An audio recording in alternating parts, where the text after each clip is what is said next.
What is going on, everyone? It is time for part 2 of our political series. The last video was on the most conservative cities in the US for 2019. Today we'll be taking a look at the other side of the political street, the liberal cities. The definition of liberal from Google is open to new behavior or opinions and willing to discard traditional values. If you watch Fox on the regular, you might think it means people who want to take away your guns and money and give it to minorities. This is normally where I say something that I always say, but instead today, I'm just going to give you an explanation. The majority of conservative folks that find their way to my channel are logical and intelligent people. The rest are not. How can I tell? Well, it's easy. They say the same crap on every single video that has to do with a liberal location. Here's what they say. Liberalism is a disease. That's always a good one. It's a cesspool whenever they're talking about a liberal city. Whenever they're talking about San Francisco, they say there's hypodermic needles and human waste in the street. Or my favorite, they accuse me of being biased. They just say, you're biased, or your bias is showing. This is another one of my favorites.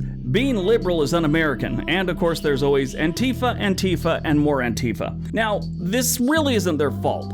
They didn't come up with these things. Whoever they're watching on Fox News or whatever conservative outlet they happen to find themselves on, they're just repeating what that conservative mouthpiece said, and it sounded cool to them when that person said it, so they're just repeating it. Like I said in the other video, I am biased. Matter of fact, you're biased. Matter of fact, everyone on the planet is biased. We're human beings. That's how we are. So, hey, screw it, I guess. Stop typing.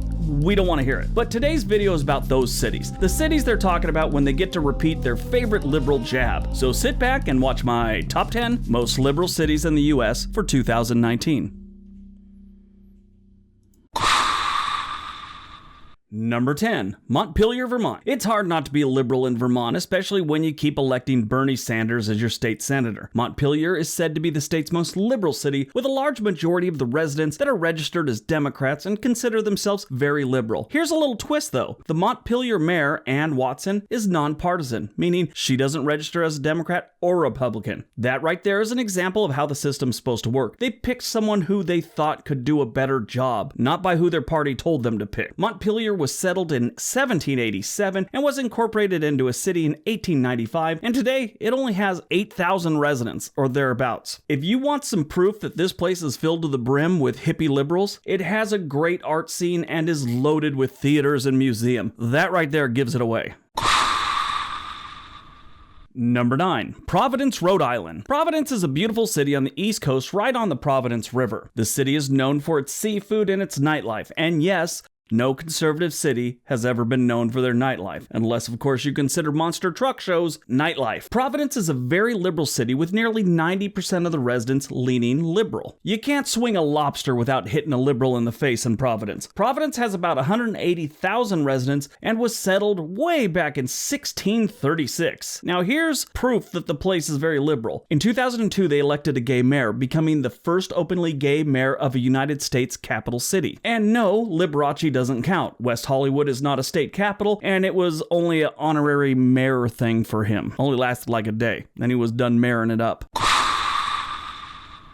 Number 8, Seattle, Washington. Seattle is located in the Pacific Northwest of the United States, about 100 miles from the Canadian border, and this city doesn't see very many sunny days. Only about 152 a year, where the average is about 205. Seattle also doesn't get many conservatives. Out of the 3 million Seattle metro area residents, about 70% of them are liberals, and about another 10% are Antifa. So that's a lot of liberals for you. If you need proof Seattle's a liberal city, the Seattle City Council passed an ordinance that forced Uber and Lyft drivers to turn over their private information to union organizers, essentially placing rideshare drivers on the fast track for unionization. Nothing like your Lyft driver stopping on the side of the road in the middle of a ride with no explanation. You say, "This isn't the airport, what are you doing?" And he looks at you and says, "Sorry dude, union rules. I get a break every 2 hours." Number 7, Baltimore, Maryland. Baltimore is home to almost 3 million residents in the metro area, including Mayor Catherine Pugh, a Democrat who has been involved in Maryland politics since the 1990s. Not only is Mayor Pugh a resident who leans more liberal, but about 80% of the other residents also have liberal outlooks. Everyone else is a cop or works for the government. So yeah, this place is also very liberal when it comes to the distribution of ammunition. They don't have many days that less than 5 people get shot. That's why they have so many cops also. Baltimore is always on the worst of lists. Hold on, I might be wrong. Nope, yep, there it is. They're not the worst in one category. The Baltimore Ravens football team has the second best uniform in the NFL. Number 6. Cleveland, Ohio. Cleveland is the second largest city in Ohio with about 385,000 residents and about 2 million in the metro area. The city has the largest liberal population at over 85%. The city also has about 40% of the residents living in poverty, and about 70% of the residents wishing they lived someplace else, and about 33% of them that are drunk right now. Yes, right now. It doesn't matter where you are or what time you're watching this, at least 33% of Cleveland is drunk. Cleveland is a weird liberal city. They're on board with a lot of liberal policies and trends. That is until you start that snowflake crap where you're offended by everything, your feelings are hurt, and you got to watch every word you say. These people are liberal but blue collar. They don't go for that stuff. Those two never go together. Liberal and blue collar, it seems to work in Cleveland. Number 5. Hartford, Connecticut. Hartford is the Connecticut state capital and is home to the Mark Twain House and Museum. Mark Twain was considered a conservative by today's standards, and in the years since Mr. Samuel Leghorn Clemens passed away in Reading, Connecticut, the city of Hartford has started leaning liberal. About 80% of the residents consider themselves liberal, and about 10% of the residents dream of the day mullets come back into fashion. This is a liberal cautionary tale. It's really more complicated than I can, explain in a 10-minute video, but I'll break it down to the basics. Like liberals do, they tax the crap out of everyone, including their biggest employers, and now all the employers are leaving and taking those jobs with them. So it sucks to be in Hartford right now, and in the near future, or until mullets come back into fashion.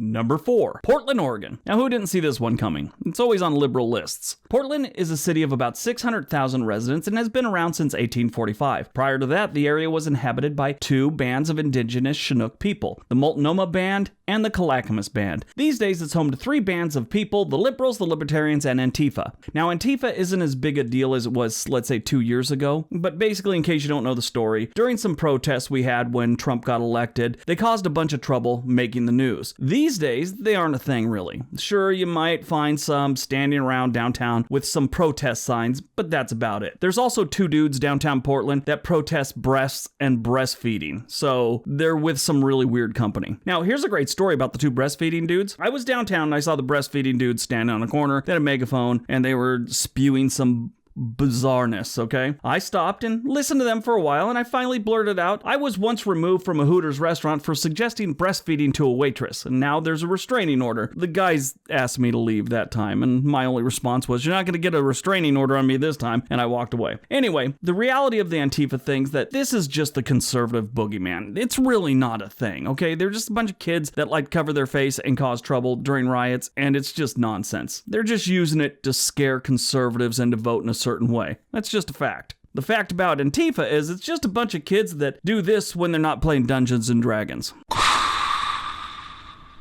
Number 3, San Francisco, California. This is another one that most people would say, shouldn't it be number 1? You would think it would be. They've been liberal ever since the hippies took over the city in the 1960s and spread all that free love stuff. San Francisco is home to about 885,000 residents, with about 6% of these people identifying as being part of the LGBTQ community. I think there's other letters that go on the back of that now, but I'm not sure. I can't keep up. Now, this is actually the highest percentage of any metro area in the country. San Francisco also has a large percentage of liberals. At nearly 90% of the people identify as being liberal. The reason it's number 3 and not number 1 like it was probably in past years is the new industries coming in there. The tech industries are bringing in people from other states and other countries, and not all of them are liberal, so it's slipping a little bit. Some of the workers actually identify as conservative. Now, to most conservatives, moving to San Francisco is like death to them. It's like what you don't do. You might as well walk into lava, according to a lot of conservatives, but some of them are doing it for the jobs. Not many, but some. Now, for the people in the comment section that are about to say something, stop typing. Every time San Francisco comes up in any story about anything, they leave comments about people dropping deuces in the streets and throwing their needles down on the sidewalk after they're done shooting up. I have bad news for you. That type of thing does happen, but it happens everywhere. Every major city, every minor city, every town in the country that has people that have hit rock bottom, okay? That's what they do. It's not like San Francisco is the only place anything like that's ever happened, and I know maybe they have a little bit more than other places, but it was just blown out of proportion. That story came from, of all places, the 700 Club, which is a religious show, and it's really not the best place for reality-based reporting. And now it's just another one of those boogeyman stories for conservatives. Number 2, Berkeley, California. Berkeley is a big college town and has the University of California, Berkeley within the city limits. With West Coast colleges comes liberals. Actually, with most colleges comes liberals. Berkeley has about 95% of the students and residents that say they are serious liberals. Now, if you follow the news, they've had some protests and many riots over people coming to the school and doing speeches. They said that these people are doing hate speeches and the students and the rioters try to shut them down. This was the birthplace of the free speech movement in the 1960s. Even if they're doing what you consider hate speech, it's still free speech. You don't have to agree with their opinion, but if you truly want to be educated, you need to listen to their opinion and find out what's wrong with it and why it doesn't jive with the way you see the world. That's how free speech works. And these people don't want people to have free speech. I'm not saying hate speech is good. It's actually extremely wrong. But if you want to learn from people, listen to it. Learn how not to be. For being educated, these people are kind of dumb.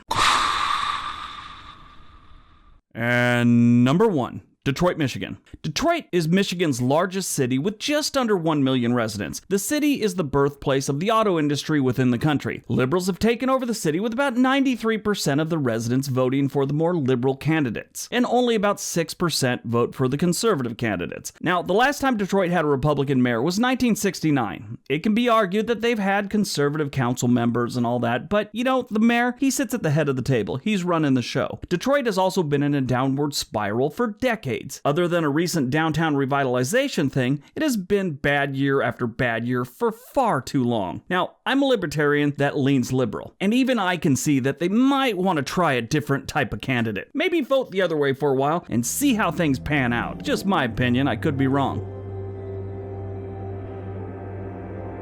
Alright, so that's my top 10 most liberal cities in the United States for 2019. I hope you guys liked it. Hope you got some information out of it. As always, don't forget the links below. If you haven't subscribed already, please do so. Everybody have a great day. Be nice to each other.